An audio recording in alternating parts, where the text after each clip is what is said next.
Hello guys. चलिए आज की क्लास हमारी होगी इक्विपोटेंशियल सरफेस और उसकी प्रॉपर्टीज़ पर। ठीक है, फिर इसके बाद हम लोग कंडक्टर स्टार्ट करेंगे, कैपेसिटर्स, और ये इलेक्ट्रोस्टैटिक का हमारा लगभग लास्ट पार्ट होता है। तो आज के टॉपिक पे ध्यान देते हैं हम लोग। पहले पढ़ेंगे हम लोग क्या इक्विपोटेंशियल सरफेस होते क्या हैं। ठीक है, डेफिनीशन। तो बेसिकली डेफिनीशन की बात करें तो हम लोग लिख सकते हैं लोकस मैथ में जानते होंगे, लोकस मतलब होता है एक तरह का pattern. locus of those points having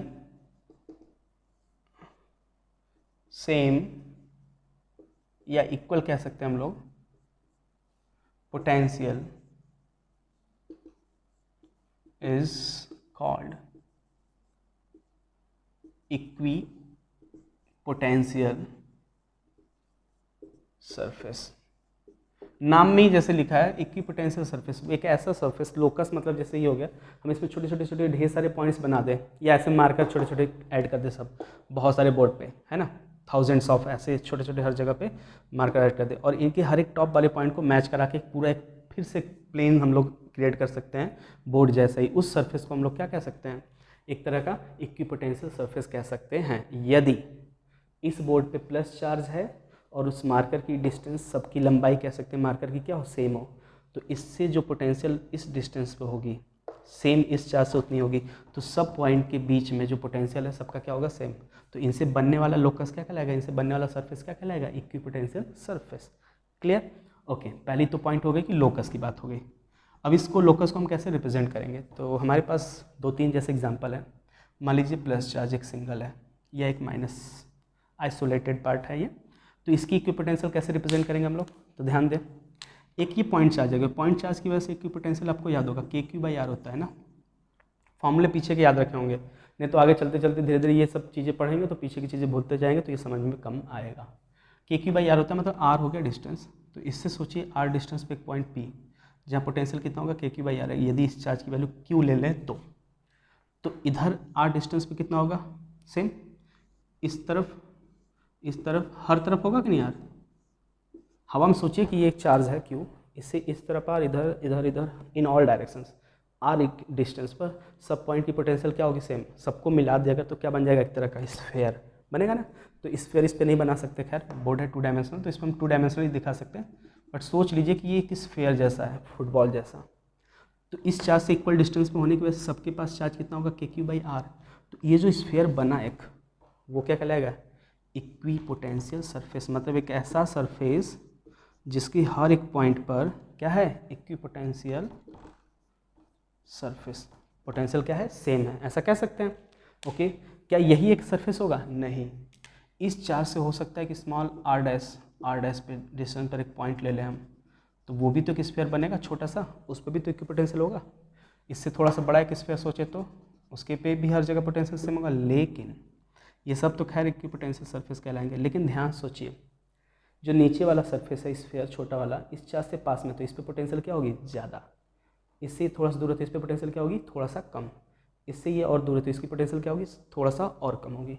मतलब इनके हर एक पॉइंट पे पोटेंशियल सेम होगा, इक्वल होगा, इनके हर एक पॉइंट पे सेम होगा, इनके हर पॉइंट पे सेम होगा, लेकिन इन पे पोटेंशियल V1 है, इस पे V2 और इस पे V3, तो V1 क्या होगा, ग्रेटर, V2 क्या होगा, कम, और V3 क्या होगा, उससे कम। तो अलग अलग पोटेंशियल डिफर होगा, लेकिन एक सरफेस पे पोटेंशियल क्या होगा, सेम होगा। ठीक, ओके। दूसरा, जैसे नेगेटिव होता है तो नेगेटिव के लिए इलेक्ट्रिक फील्ड कहाँ आती है, अंदर आती है, अंदर आती है, और पॉजिटिव के लिए इलेक्ट्रिक फील्ड कहाँ जाती है, बाहर, होता है ना। तो सोचिए इलेक्ट्रिक फील्ड ये गया, और जो हमने स्फीयर बनाया है ये स्फीयर का रेडियस कहलाएगा, जो ये लाइन गई है, तो रेडियस हमेशा सरफेस पे कितना डिग्री बनाता है, 90। इस वाली सरफेस पे भी कितना बनाएगा, 90। बड़े वाले भी कितना बनाएगा, 90। तो एक पॉइंट और मिला हमें, क्या, कि इक्विपोटेंशियल जो सरफेस होते हैं, इक्विपोटेंशियल सरफेस, वो परपेंडिकुलर होते हैं किसके, इलेक्ट्रिक फील्ड के। बात है समझ में, इलेक्ट्रिक फील्ड जो इधर जा रही है उससे परपेंडिकुलर हर जगह है। इलेक्ट्रिक फील्ड यहाँ वाला ऐसे होगा, इस तरफ वाला ऐसे होगा, हर जगह देखिए 90 डिग्री बन रहा है सरफेस से, है कि नहीं। माइनस वाले का इलेक्ट्रिक फील्ड अंदर होता है, इससे R डिस्टेंस पे हर जगह एक पॉइंट सोच लें, तो सब पे पोटेंशियल क्या होगा, माइनस KQ/R, माइनस लग जाएगा, तो इतना पोटेंशियल हर जगह होगा। तो इससे बनने वाला स्फीयर क्या कहलाएगा, ये इक्विपोटेंशियल कहलाएगा कि नहीं कहलाएगा। तो इक्विपोटेंशियल सरफेस ये इलेक्ट्रिक फील्ड अंदर कितना डिग्री 90। तो परपेंडिकुलर वाला कॉन्सेप्ट भी हमें याद रखना है। पहला पॉइंट हो गया कि इक्विपोटेंशियल सरफेस के स्ट्रक्चर की। तो स्ट्रक्चर की बात अगर करें हम तो पॉइंट चार्ज की वजह से इक्विपोटेंशियल सरफेस कैसा स्ट्रक्चर रखना है अपने चारों तरफ, स्फेरिकल। स्फेयर बनेगा ना, और कुछ बन सकता है, स्फेयर बनेगा इसके लिए पॉइंट चार्ज के लिए, निगेटिव के लिए भी वही। लेकिन अगर सोचिए एक रॉड होता, जैसे पेन है, इस पर मैं प्लस दे देता, ढेर सारा प्लस, और पूछता है इसकी वजह से स्ट्रक्चर जो होगा, शेप जो होगा इक्विपोटेंशियल वो कैसा होगा। तो सोचिए इस पेन से इधर आर डिस्टेंस, इधर आर डिस्टेंस, इधर इधर इधर, सब पे इक्वल पोटेंशियल होगा 100%। हल्का सा नीचे जाइए, R distance R distance R distance पे, फिर सब पे होगा पोटेंशियल सेम। तो एक ऊपर का रिंग एक नीचे का रिंग मिला दे तो क्या बन जाएगा, एक तरह का सिलेंडर। तो यहाँ पोटेंशियल जो होगा सेम, वैसे एक नीचे सर्कल होगा उस पर भी सेम, एक और नीचे होगा सेम, क्योंकि सबकी दूरी क्या है बराबर। इनको मैच करा दे तो क्या बन जाएगा, स्फेयर बनेगा कि सिलेंडर, सिलेंडर सिलेंडर सिलेंड्रिकल हो गया शेप किसका, इक्विपोटेंशियल का, किसकी वजह से, जब लीनियर चार्ज डेंसिटी होगा। तो लीनियर इसको कहते हैं हम लोग, इसकी हर इक्वल डिस्टेंस पर चारों तरफ आर डिस्टेंस मान लीजिए, तो हर जगह पोटेंशियल सेम होगा। ऐसे ही एक पूरा का पूरा सरफेस बन जाएगा। इससे और दूर पे जाएँ तो एक बड़ा सिलेंडर बनेगा। तो सबके स्ट्रक्चर तो सिलेंड्रिकल ही होंगे। तो लीनियर चार्ज डेंसिटी की वजह से इक्विपोटेंशियल सरफेस अगर पूछा जाता तो कैसा बोलेंगे, सिलेंड्रिकल। पॉइंट चार्ज की वजह से बोलेगा तो स्फेरिकल। अगर सोचिए ये बोर्ड है जो, इस पर हम प्लस चार्ज देते हर जगह, है ना, यहाँ हर जगह प्लस, तो इससे बनने वाला इलेक्ट्रिक फील्ड कैसा होगा, इस बोर्ड से परपेंडिकुलर निकलेगा हर जगह, ठीक। इस पॉइंट से आर डिस्टेंस पे पॉइंट, यहाँ पे पोटेंशियल V मान लीजिए, तो इस पॉइंट से आर डिस्टेंस पे कितना पोटेंशियल होगा V, क्योंकि सब पे चार्ज सेम है। यहाँ पे कितना होगा V, यहाँ पे V, हर जगह पे V होगा। तो एक एक लाइन सोच लीजिए और सब पे V होगा, तो इन सबको अगर मैच करा दे तो क्या बनेगा, एक बोर्ड जैसा स्ट्रक्चर बनेगा। और इस बोर्ड को हम क्या बोलते हैं, प्लेन। तो उसको कैसे बोलेंगे, देखिए अगर हमारे पास कोई स्ट्रक्चर लाइक ऐसा है, प्लेन सोर्स है, सरफेस सोर्स बोलते हैं हम लोग इसको, सरफेस चार्ज डेंसिटी है मान लीजिए, प्लस सब पे है, तो इलेक्ट्रिक फील्ड कैसा निकलेगा, इससे दूर, ये देखिए जा रहा है ना, इलेक्ट्रिक फील्ड दूर जा रहा है। और हम पूछें कि एक और सरफेस बताइए इक्विपोटेंशियल, तो इससे बराबर डिस्टेंस पे आर डिस्टेंस पर सबको एक चूज़ कर लीजिए पॉइंट, और उसको बनाएंगे तो एक फिर से ऐसा स्ट्रक्चर बनेगा जो इस प्लेन से इसकी दूरी क्या होगी, बराबर हर एक पॉइंट की, ऐसे दो प्लेट जैसे। तो इस पर अगर प्लस चार्ज दिए तो इससे आर डिस्टेंस पे एक पॉइंट है, सरफेस है, तो इस चार्ज सोर्स की वजह से इसके हर एक पॉइंट पे पोटेंशियल क्या होगा, सेम। तो ये कैसा हुआ पोटेंशियल सरफेस, इक्विपोटेंशियल सरफेस, तो इसको बोलते हैं हम लोग प्लेनर, प्लेनर इक्विपोटेंशियल सरफेस। फिर आगे और डिस्टेंस पे से लेते हैं 2r पे, तो फिर वहाँ एक पोटेंशियल सरफेस बनता है, यही प्लेनर। जैसे इसमें स्फेरिकल छोटे छोटे बड़े बन रहे हैं, हम लोग ढेर सारा ले रहे हैं, सिलेंड्रिकल में छोटा बड़ा ले सकते थे, वैसे प्लेनर भी कई सारे हो सकते हैं। प्लेनर सोर्स हो गया, और कोई सोच सकते हैं हम लोग सोर्स, मान लीजिए एक डायपोल है, तो डायपोल की वजह से कैसा बनेगा, तो डायपोल मतलब प्लस और माइनस का क्या होता है, सिस्टम होता है ना। तो प्लस से इलेक्ट्रिक फील्ड जाती है कहाँ पे, माइनस की तरफ, ये रहा ऐसे ऐसे, ठीक है, इधर लगता है इधर गई, ये बहुत दूर से घूमते हुए आती है यहाँ पे, फिर इधर सीधे गई, ये बहुत दूर से घूमते हुए फिर वापस ऐसे मान लीजिए आ रहा है, ये घूमकर फिर यहाँ से आ रहा है, ये बन गया एक इलेक्ट्रिक फील्ड की डायरेक्शंस। अब बात करें पोटेंशियल, तो इसकी पोटेंशियल बहुत ही कॉमन सी चीज़ है जो बहुत बार एग्जाम में पूछा गया, बोर्ड के एग्जाम में तो बहुत बार पूछा गया, draw the equipotential surface for dipole, electric dipole. तो देखिए अगर मैं कहीं एक पॉइंट चूज़ करूँ डायपोल के इस पॉइंट पर, इसको क्या बोलते हैं हम लोग, इक्वेटोरियल पोजीशन। आपको याद होगा यहाँ पोटेंशियल हमेशा जीरो होता है, डेरिवेशन कराया गया था। तो इसकी हर पॉइंट पे अगर पोटेंशियल जीरो मतलब बराबर है, जीरो जीरो जीरो जीरो हर जगह, तो इसे क्या कहेंगे, इक्विपोटेंशियल सरफेस हो गया। पहला तो ये मिल गया। दूसरा, आप अगर न्यूमेरिक करने लगे वैल्यूज़ ले लेकर कि हमें यहाँ पे ढूंढना है, तो इससे पोटेंशियल निकालिए, इससे निकालिए, जोड़ लीजिए, फिर यहाँ जोड़ना है, इससे निकालिए, इससे निकालिए, जोड़ लीजिए। तो कैलकुलेशन करने के बाद ये देखा गया है, खैर बहुत लंबा कैलकुलेशन होता है इसलिए नहीं किया जा रहा है, बस पैटर्न बता रहे हैं। हर जगह जब कैलकुलेशन करेंगे तो आपको एक ये जो सरफेस मिलेगा, हर एक पॉइंट पे इससे पोटेंशियल क्या मिलेगा और इससे पोटेंशियल क्या मिलेगा, सेम। यहाँ पे इन्होंने दिया, जोड़ोगे मान लीजिए वी आया, इनकी वजह से यहाँ पर पोटेंशियल और इनकी वजह से यहाँ पोटेंशियल जोड़ेंगे वी आएगा। यहाँ पे दोनों का वी, यहाँ पे दोनों का वी, यहाँ पे दोनों का वी, यहाँ पे दोनों का वी। तो जब सेम वी आए तो एक पोटेंशियल बना सरफेस इक्विपोटेंशियल वाला, फिर एक सरफेस बनते हैं ऐसे, फिर एक बनता है, फिर ऐसे, इधर पे स्पेसिंग कम होती है और इधर स्पेसिंग क्या होती जाती है, बढ़ती जाती है। सेम काम इसके लिए भी होता है, इसके भी पास ऐसे। कैसे होता है ये आप हायर क्लासेस जब जाएंगे, जैसे हम लोग जब इंजीनियरिंग करने लगते हैं तो वहाँ पे पूरा एक एक पॉइंट करके कराया जाता है, और अगर आपके पास समय है तो आप कर सकते हैं पॉइंट्स को ले लेकर। ठीक है, ठीक, आगे बढ़िए। ये हो गया इक्विपोटेंशियल सरफेस जो ब्लू वाले हैं। आप ध्यान दे सकते हैं कि जो ब्लैक वाला लाइन बनाया था इलेक्ट्रिक फील्ड का था, है ना, और जो ये ब्लू वाली है वो क्या है, इक्विपोटेंशियल सरफेस है। क्या हर जगह इलेक्ट्रिक फील्ड पोटेंशियल सरफेस के परपेंडिकुलर है? देख लीजिए, यहाँ देखिए 90 लगभग लग रहा है, यहाँ 90 है, यहाँ 90 है, और कौन सा ले सकते हैं, यहाँ देखिए 90 है, यहाँ पे 90 लग रहा है, यहाँ पे 90 लग रहा है, यहाँ पे भी 90 है ना, तो हर जगह 90 है, तो ये भी हमारा वैलिड हो गया। ये वाला जो था परपेंडिकुलर ये भी 90 पे ही है हर जगह। तो ये थी हमारी डायपोल की वजह से। ये हो गया हमारे पास स्ट्रक्चर। नेक्स्ट पॉइंट पे आते हैं इक्विपोटेंशियल से। इक्विपोटेंशियल सरफेस की खास बात होती है कि अगर हम इलेक्ट्रिक फील्ड की डायरेक्शन में चलें तो जो सरफेसेस मिलते हैं उनकी पोटेंशियल धीरे धीरे डिक्रीज होती है। कैसे, देखिए क्या लिखा मैंने, in the direction of electric field potential लिख लेते हैं, पोटेंशियल डिक्रीजेस।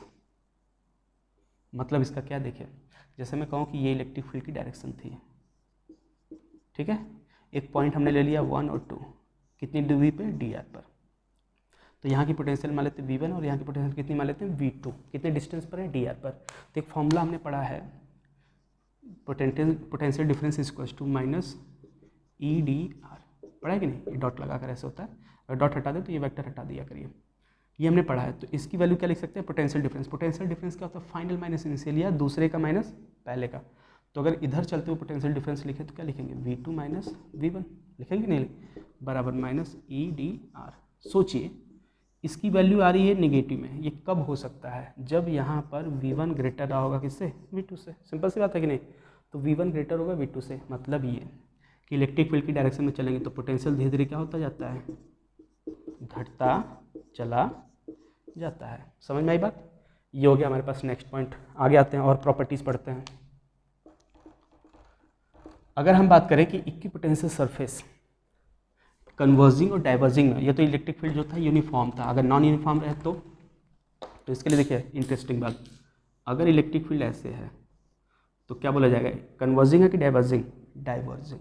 2 पॉइंट्स लीजिए, ए बी, कहाँ की इलेक्ट्रिक फील्ड ज़्यादा होगी, ए की कि बी की, ये तो हमने पढ़ा है ना। तो जहाँ लाइन की स्पेसिंग कम होती है वहाँ फील्ड क्या होता है, स्ट्रॉन्ग माना जाता है ना, तो ए की वैल्यू ज़्यादा होगी और बी की क्या होगी, कम। दूसरी चीज़ जो अभी पढ़ा है कि in the direction of electric field potential got decreases, तो ये इलेक्ट्रिक फील्ड हुआ तो यहाँ की पोटेंशियल वी ए और यहाँ की बी वी बी कौन कम होगा, तो इलेक्ट्रिक फील्ड की डायरेक्शन में पोटेंशियल घटता है, मतलब ये ज़्यादा रहा होगा और यहाँ पे क्या हो रहा होगा, कम। तो ये तो हो गया सिमिलर कि इलेक्ट्रिक फील्ड जहाँ का ज़्यादा वहीं का पोटेंशियल भी ज़्यादा हुआ। लेकिन अगर सोचिए ऐसा होता, ऐसे एक पॉइंट यहाँ ए और एक पॉइंट यहाँ बी, इलेक्ट्रिक फील्ड कहाँ का ज़्यादा दिख रहा है, नॉर्मल सी बात है, ए का पास है लाइन ना। लेकिन पोटेंशियल की बात करें तो इलेक्ट्रिक फील्ड किधर जा रही है, इस बार ऐसे, तो इलेक्ट्रिक फील्ड की डायरेक्शन में पोटेंशियल घटता है, मतलब यहाँ का ज़्यादा रहा होगा और यहाँ का कम रहा होगा। तो इस बार देखिए रिवर्स हो गया, जहाँ का इलेक्ट्रिक फील्ड ज़्यादा वहाँ का पोटेंशियल क्या हो गया, कम। तो ऐसा भी कॉन्सेप्ट गलत होता है कि जहाँ की इलेक्ट्रिक फील्ड ज़्यादा होती है वहीं का पोटेंशियल क्या होता है, ज़्यादा। ये कॉन्सेप्ट मत लगाइए कभी, यहाँ याद रखिएगा, ठीक। आइए नेक्स्ट बढ़ते हैं। नेक्स्ट प्रॉपर्टी ये है कि अगर किसी की पोटेंशियल सरफेस पे हम मूव करें तो हमें वर्क डन करना पड़ता है जीरो। जीरो कैसे, देखिए मैं इससे बताऊं, क्या लिखा मैंने, वर्क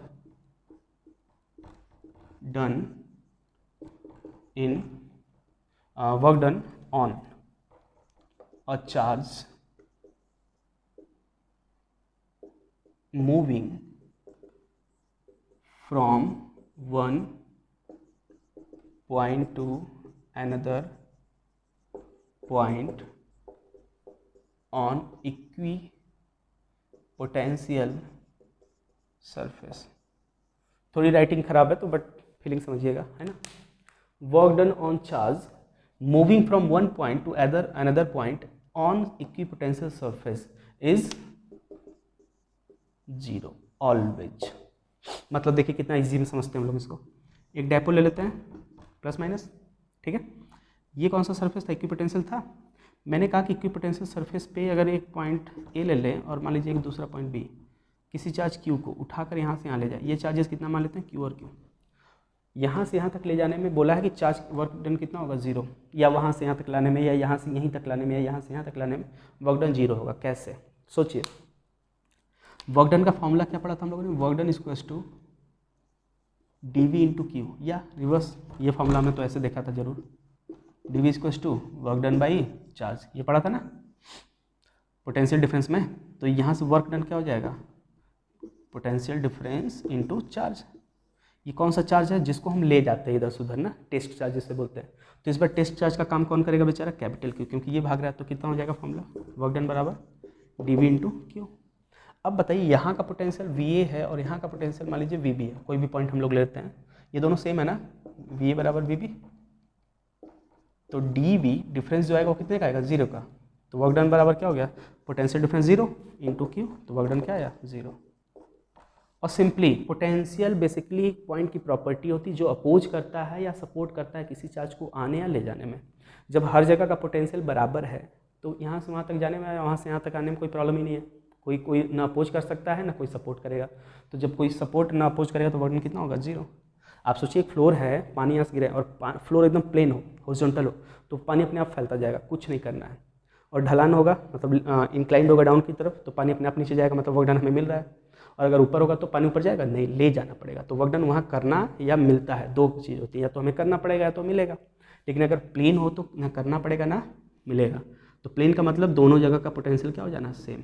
तो लॉजिक कुछ भी लगा लीजिए, फॉर्मूले से आना तो फॉर्मूले पे आइए कि पोटेंशियल डिफरेंस 0 होता है इसलिए वर्क डन 0 होता है, या लॉजिक लगा के सोच लीजिए, ठीक। तो ये था हमारे पास एक और प्रॉपर्टी। नेक्स्ट चलिए एक क्वेश्चन देखते हैं हम लोग इक्विपोटेंशियल से रिलेटेड, और इलेक्ट्रिक फील्ड इसमें यूज करके कैसे पूछा इन्होंने। देखिए दिया था कि एक डायग्राम दिया है, रिप्रेजेंट किया गया एक सिचुएशन। इस सिचुएशन को देखते हुए, डायग्राम को देखते हुए फाइंड आउट कीजिए कि इस स्पेस में, इस जगह पर इलेक्ट्रिक फील्ड कितना है।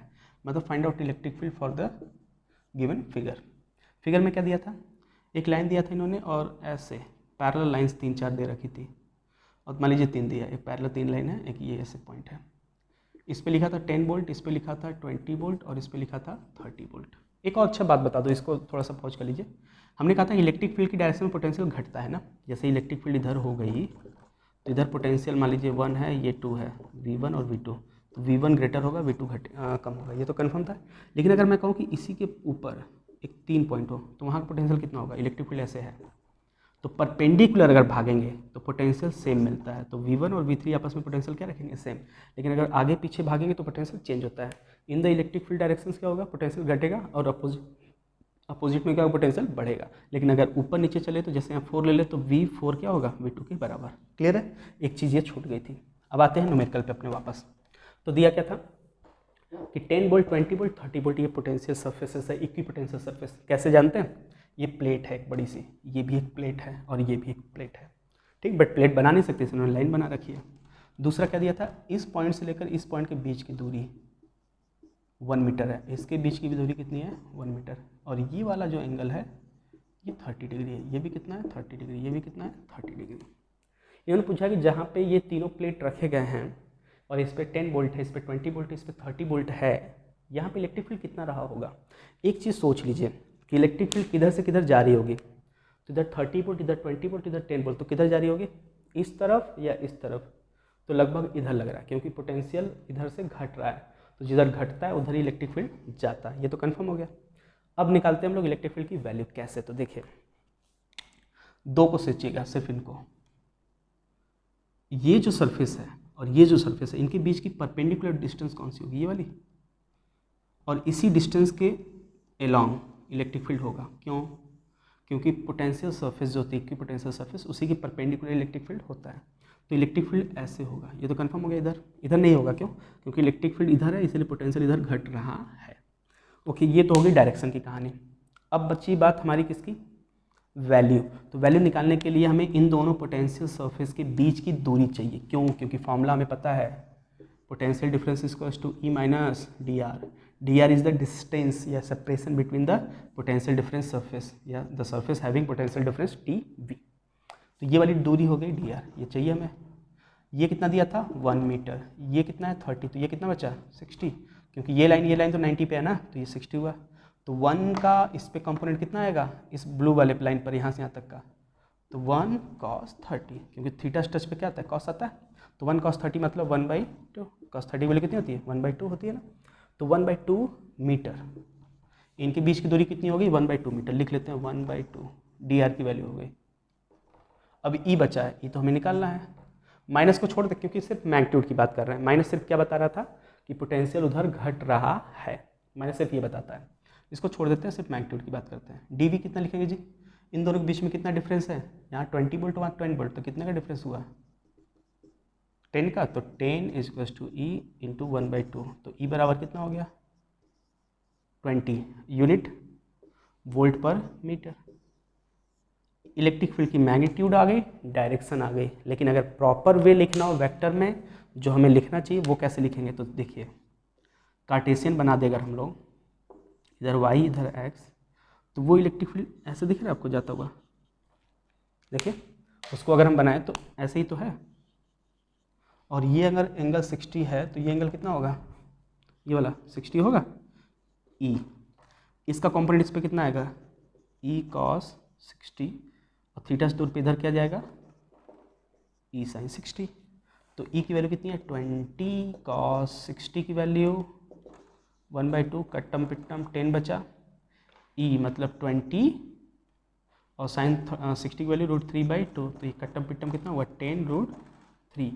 प्रॉपर लिखना हो तो इलेक्ट्रिक फील्ड वेक्टर के फॉर्मेट में लिखा जाएगा 10 - 10 i कैप, क्यों, क्योंकि इधर जा रहा है, इधर x प्लस में लेंगे तो उधर माइनस लिखना होगा, तो i कैप लिखा जाएगा माइनस के साथ, और ऊपर वाला कितना लिखा जाएगा प्लस है तो 10√3 j कैप। ये हो गया हमारे पास आंसर, पूरा प्रॉपर ये लिखा जाएगा। अगर ये लिखेंगे तो आपको बोलना पड़ेगा 20 वोल्ट पर मीटर इलेक्ट्रिक फील्ड है किधर माइनस एक्स एक्सिस से कितने डिग्री पर 60 डिग्री पर, तब आंसर पूरा तब भी माना जाएगा प्रॉपर। बट ये लिख देंगे तो कोई पूछेगा नहीं किस दिशा में और किधर कितने एंगल पर है, क्योंकि उसे इससे निकालना पड़ेगा पूरा पूरा। ठीक, तो ये थी इक्विपोटेंशियल सर्फेसेस, और उससे रिगार्डिंग 1-2 क्वेश्चन हो गए हमारे पास, और क्वेश्चन इस पे होते हैं, आप करिए अगर मिले तो आपको इससे रिलेटेड, और नहीं आ रहा है तो उसे कमेंट बॉक्स में पूछ सकते हैं। और बाकी चीज़ें जो पढ़ेंगे हम लोग नेक्स्ट कंडक्टर और कैपेसिटर आगे वाले में। ठीक, चलिए अभी के लिए इतना ही, थैंक यू।